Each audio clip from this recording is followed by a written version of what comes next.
Assalamualaikum warahmatullahi wabarakatuh. Halo mahasiswa Universitas Terbuka, apa kabarnya? Semoga kita senantiasa diberikan kesehatan serta keberkahan oleh Allah Subhanahu wa Ta'ala. Di dalam sesi ketiga ini, materi ketiga ini, kita akan membahas mengenai masyarakat beradab, peran umat beragama, hak asasi manusia, dan demokrasi. Bersama saya, Cynthia Sukmawidita, Magister Pendidikan.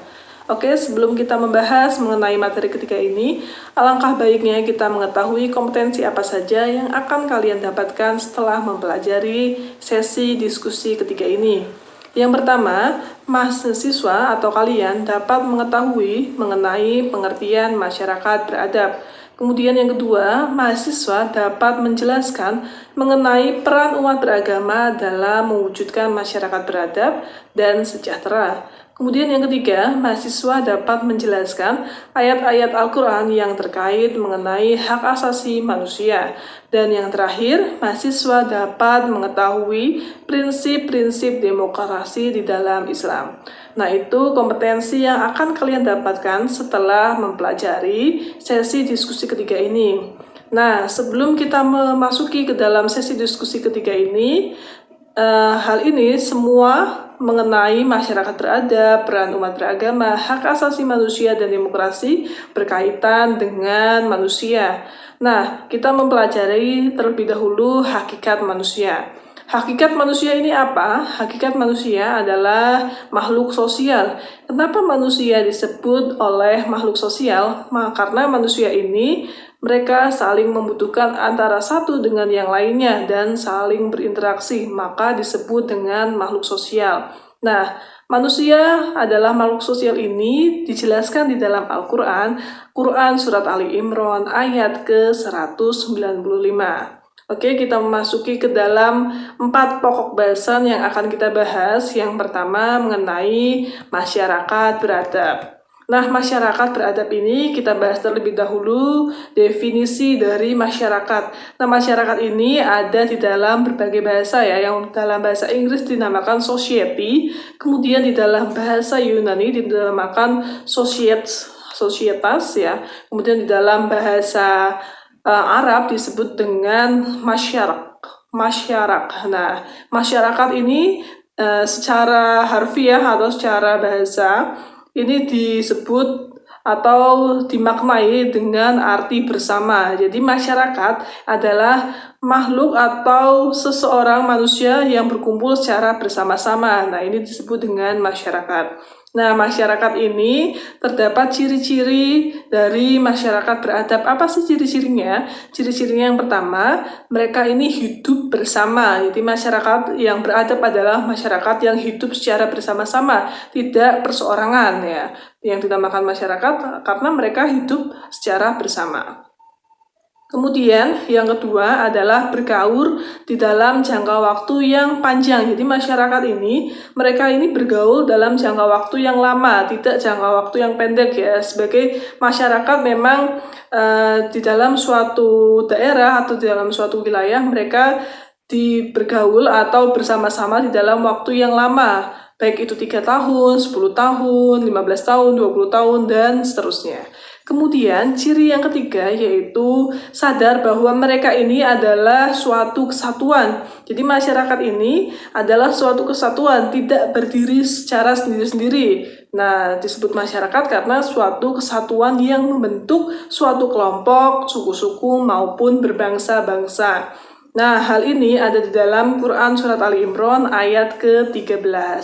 Kemudian masyarakat yang beradab ketika mereka ini dapat membentuk atau mempertahankan kehidupannya dan keberlangsungan umat beragama. Jadi mereka ini selain hidup secara bersama-sama di dalam suatu tempat, mereka juga harus bisa mempertahankan kehidupannya demi keberlangsungan umat.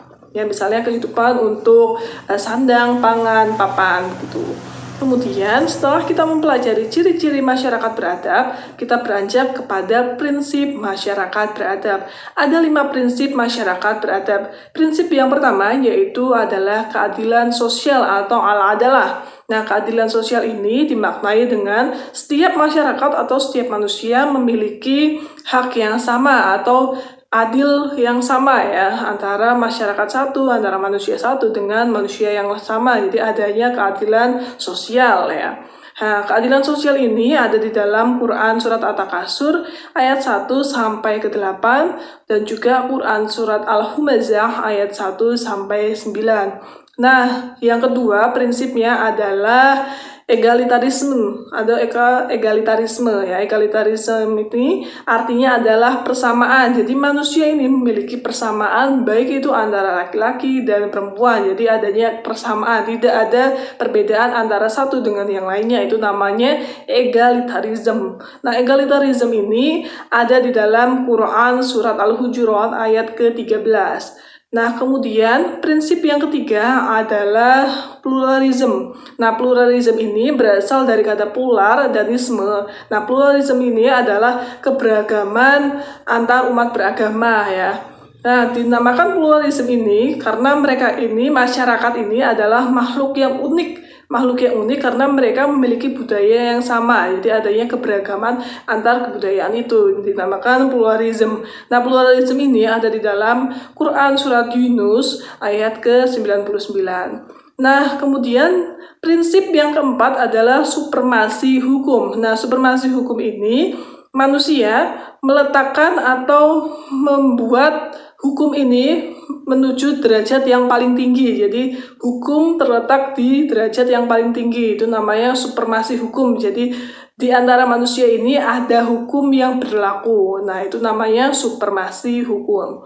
Kemudian yang terakhir adalah pengawasan sosial. Kenapa pengawasan sosial disebut di dalam masyarakat beradab? Karena manusia ini tidak hidup secara sendiri atau individu, mereka hidup berkelompok. Nah, di dalam hidup berkelompok atau hidup bermasyarakat ini ada pengawasan sosial dari lingkungannya. Kalau di tingkat paling rendah yaitu pengawasan sosial dilihat dari RT, kemudian ada RW, ada lurah, kemudian ada wewenang-wewenang yang lain, ada polisi dan yang lain sebagainya. Itu adalah pengawasan sosial. Nah, pengawasan sosial ini ada di dalam Quran Surat Rum ayat ke-30 dan Quran Surat Al-A'raf ayat ke-172.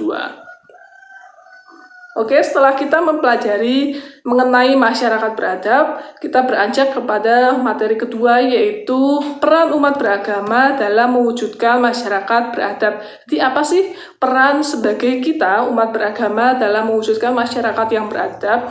Ada dua. Yang pertama, saling pengertian antara umat beragama. Nah, saling pengertian ini bisa disebut juga dengan toleransi. Jadi antara satu dengan yang lain, antara agama satu dengan yang lain ini harus adanya toleransi ya, harus mengerti. Tidak boleh misalnya kita sebagai masyarakat Islam yang mayoritas tidak boleh semena-mena kepada masyarakat beragama yang lain. Jadi adanya toleransi antar umat beragama.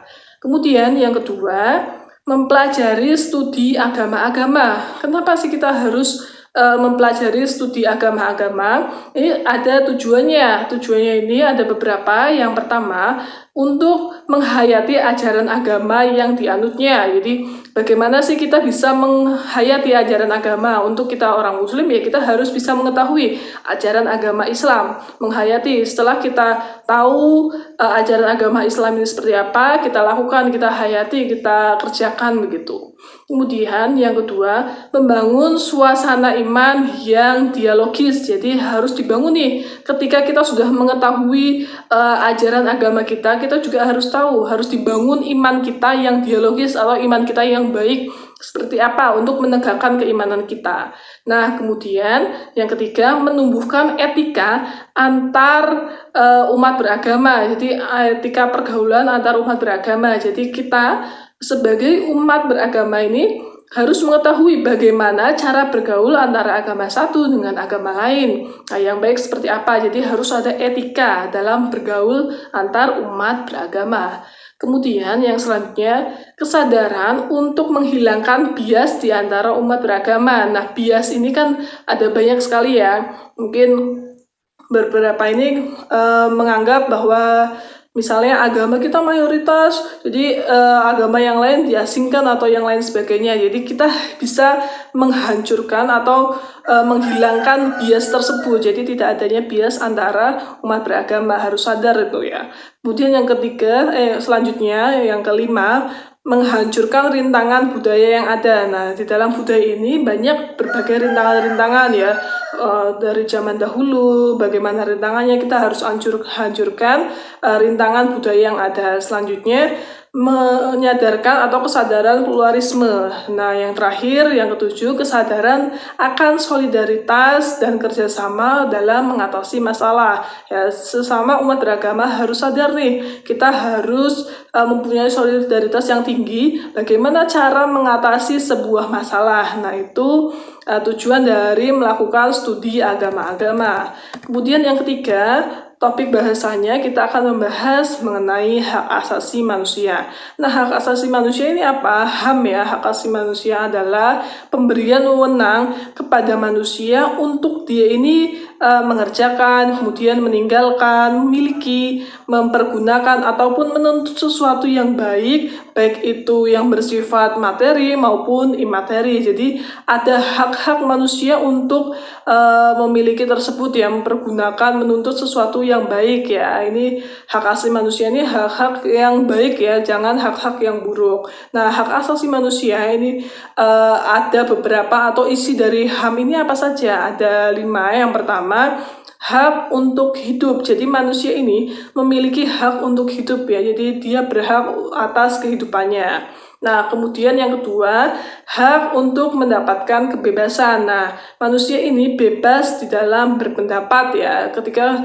kita ingin mengkritisi suatu masalah, kita bisa mengkritisi hal tersebut sesuai dengan aturan-aturan yang berlaku. Nah, hak kebebasan ini terdapat dalam Quran Surat Nur ayat 27 sampai 28. Kemudian yang selanjutnya, hak persamaan. Jadi kita ini memiliki persamaan antara masyarakat satu dengan masyarakat lain, tidak adanya perbedaan. Kemudian yang keempat adalah hak untuk mendapatkan keadilan.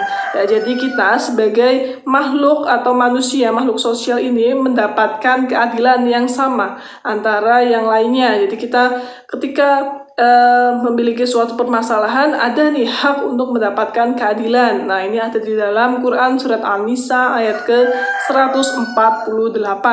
Kemudian yang terakhir adalah hak mendapatkan keamanan. Jadi kita ketika di dalam suatu tempat merasa risih atau tidak nyaman, itu kita mempunyai hak untuk mendapatkan keamanan. Nah, ini ada di dalam Quran Surat Al-Quraish ayat ke-3 sampai ayat ke-4. Kemudian materi yang terakhir kita membahas mengenai demokrasi. Mungkin kalian sering dengar ya, demokrasi ini adalah pemerintahan yang mana dari rakyat, untuk rakyat, dan oleh rakyat. Nah, itu yang dinamakan demokrasi. Demokrasi ini berarti setiap warga negara ini memiliki hak yang sama untuk berpartisipasi di dalam penyelenggaraan bangsa dan bernegara. Jadi kita memiliki hak yang sama nih ketika di dalam penyelenggaraan berbangsa bernegara. Ada demokrasi ya, dari rakyat, untuk rakyat, oleh rakyat. Kemudian prinsip demokrasi ini ada 3. Yang pertama, kebebasan ya. Di dalam demokrasi ini kita bebas untuk menentukan apa atau hal mana yang baik untuk warga negara, untuk negara ini. Jadi adanya kebebasan, tidak kita didoktrin untuk memilih atau melakukan hal-hal yang tidak sesuai dengan keinginan kita. Jadi adanya kebebasan ya di dalam berdemokrasi. Kemudian yang kedua yaitu musyawarah untuk mendapatkan persamaan pendapat ya. Adanya musyawarah nih ya. Ketika kita mempunyai suatu permasalahan, kita tidak bisa langsung, oh iya pemikiran saya seperti ini. Nah, ketika itu memang kebijakan untuk semuanya, kita harus dimusyawarahkan, tidak atas pemikiran sendiri. Jadi ada musyawarah untuk mendapatkan persamaan pendapat. Nah, hal ini ada di dalam Quran Surat Asy-Syu'ara ayat ke-38. Dan kemudian yang terakhir, berdiskusi ya, antar umat masyarakat ini harus adanya berdiskusi untuk mendapatkan hal-hal yang baik ya. Ini hampir sama dengan musyawarah. Di musyawarah ini di dalamnya juga terdapat diskusi ya antar kelompok manusia satu dengan manusia yang lainnya. Nah, diskusi ini atau berdiskusi ada di dalam Quran Surat An-Nahl ayat 125.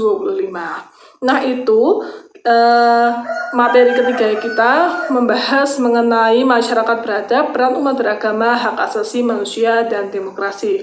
Oke, sebelum saya akhiri, ada informasi bahwa di dalam sesi ketiga ini terdapat tugas 1 yang harus kalian kerjakan di dalam website e-learning Universitas Terbuka. Silahkan bisa dikerjakan tugas 1 dan diskusi-diskusi yang lainnya. Silahkan disimak, dan jika ada pertanyaan kalian bisa menanyakan kepada saya melalui kotak pesan yang tersedia ataupun melalui email cynthia.sukmadita@gmail.com. Mungkin itu saja dari saya, kurang lebihnya saya mohon maaf. Sekian, wassalamualaikum warahmatullahi wabarakatuh.